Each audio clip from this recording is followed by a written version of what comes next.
आप तो खुद कैमरा मैन हो भाई साहब। रोल करना तो बता रहा हूँ। या रेडी रोलिंग सर या लुक कैमरा दे दो सर। यस लुक यहाँ दे जी दीजिए सेंटर बीच में। ठीक है रोल करें। हाँ रोलिंग। केसी जी, कादर खान साहब का देहांत हो गया कनाडा में, कितनी बड़ी क्षति है बॉलीवुड के लिए? सर इतना बढ़िया इंसान था। मैं तो 55 फिल्में बनाई, मैं समझता हूँ 15-20 पिक्चरों में उन्होंने काम किया होगा। इतना इतना शरीफ आदमी, इतना बढ़िया एक्टर, इतना डायरेक्टर का एक्टर, इतना मैं आपको बताया ऐसा एक्टर तो आजकल है भी नहीं, वेरी फ्रेंकली स्पीकिंग। मेरे यहाँ तो बहुत बढ़िया बढ़िया त्यागी की और हर पिक्चर मतलब उनके बिना फिल्म ही नहीं बनती थी। तो मुझे बड़ा अफसोस है, मुझे ही नहीं पूरे हिंदुस्तान को अफसोस है, पूरे इंडस्ट्री को। कादर खान साहब के जाने का बहुत अफसोस है। भगवान उनकी आत्मा को शांति दे। केसी साहब, क्या यादें ताज़ा होती हैं, क्योंकि आपने एक बहुत लंबा वक्त उनके साथ गुजारा है, कई फिल्में की हैं आपने उनके साथ। कुछ बताना चाहेंगे सेट पे कैसा माहौल रहता था, और या पहली फिल्म या पहला वक्त आपने जब साथ में मतलब क्या है सर, आपको बताऊं, ये पुराने एक्टर है ना, जैसे प्राण साहब है, कादर खान साहब है, ये लोग जो है ना, ये एक तो सेट छोड़ के नहीं जाते थे। आजकल के माहौल की तरह नहीं है कि गए और वैन में घुस गए, डिस्कशन हो रहा है, बात हो रही है, कोई प्रोड्यूसर उधर खड़ा। वो न्याय थी, वो उसमें बिलीव करते थे। मैं बोला यार खान साहब आप अंदर जाओ ना, मेकअप रूम में बुला लूँगा। तो बोले नहीं। मैं बोले इसका राज क्या बताओ आप। बोले बुखाड़िया साहब मुझे एक्टिंग सामने वाले एक्टर को देख के करना है, वो कहाँ छोड़ता है मैदान को। मैंने अपनी बाजी उससे मारनी है, पहले तो मैं उससे अच्छा करूँगा तो मेरी वाह वाह होगी। तो ये बातें तो वाकई है सर। प्राण साहब का भी यही आलम था, वो सेट छोड़ के जाते ही नहीं थे। बच्चन साहब का भी यही हाल था।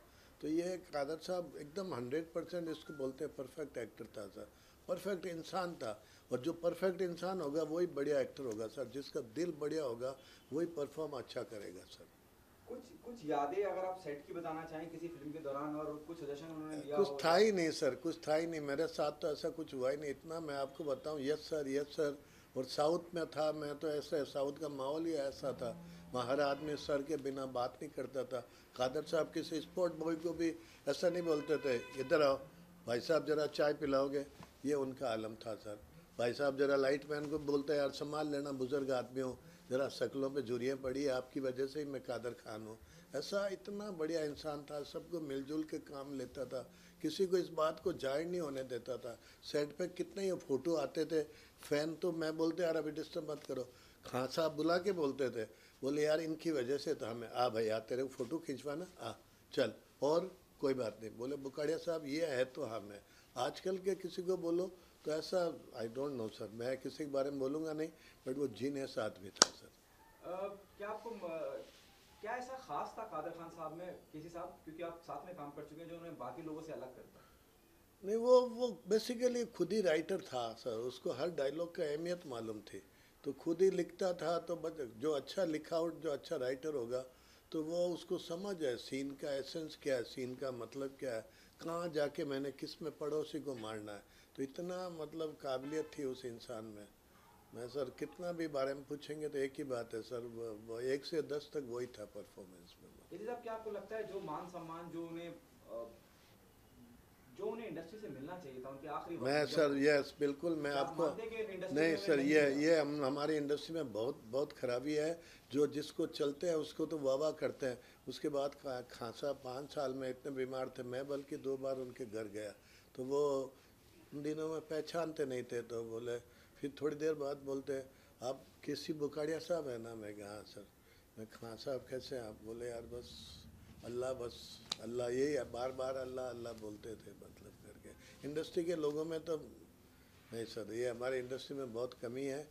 इसलिए मैं क्या बोलूँ सर, ऐसा नहीं होना चाहिए था। मतलब जो पीक पीरियड में आदमी था, जो बादशाह किंग कॉन्ग, मतलब अपने ज़माने का एक्टिंग के स्कूल थे, इंस्टीट्यूट थी, कई एक्टरों को उन्होंने तैयार किया होगा।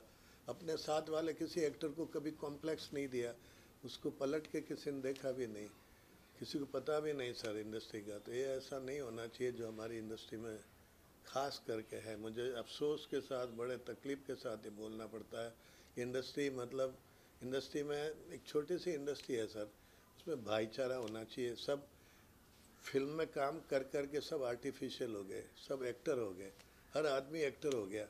कहीं भावना नाम की चीज़ ही नहीं है सर। बोलने को हम लोग अच्छा बोलते हैं, हम फिल्म लाइन एक ही बिरादरी है, कोई बिरादरी नहीं है सर। यहाँ यहाँ कामयाबी ही बिरादरी है। जिसके पास कामयाबी का टैग है, जिसके पास कामयाबी का मेडल लेवल है, उसी के पीछे सब घूमेंगे। और थोड़ी देर अगर दो भी फ्लॉप हो गई तो पलट के भी नहीं देखेंगे। तो खान साहब को वो बहुत पूजनीय आदमी था और उसको मान सम्मान मिलना चाहिए था। अभी चलो जीते जी नहीं मिले तो मरने के बाद भी मिलना चाहिए था, ऐसा मेरा सोचना है सर। आखिरी सवाल मेरा आपसे, उन्होंने अमिताभ बच्चन को लेकर बड़ी नाराजगी जाहिर की थी हर बार। उन्होंने कहा, एक दो इंटरव्यू में उन्होंने कहा कि वो जिस अमित को मैं जानता था वो अमित रहा नहीं।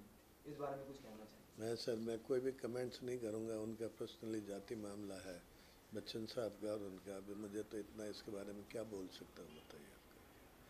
Thank you sir, thank you. Light white जलानी कुछ नहीं? नहीं खाएगा। भूमि इस पे रखेंगे? हाँ भूमि इस पे रख के आराम से। हाँ ठीक है।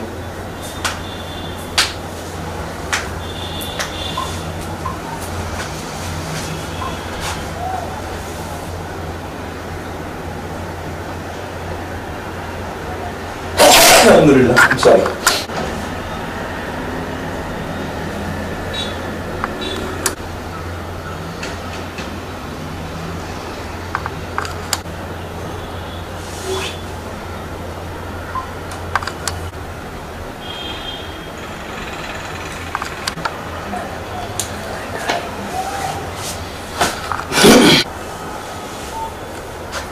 है कहाँ वो?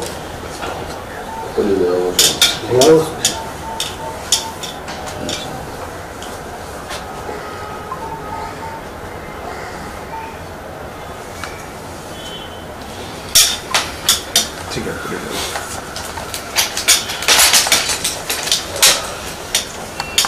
रामदेव को भेज।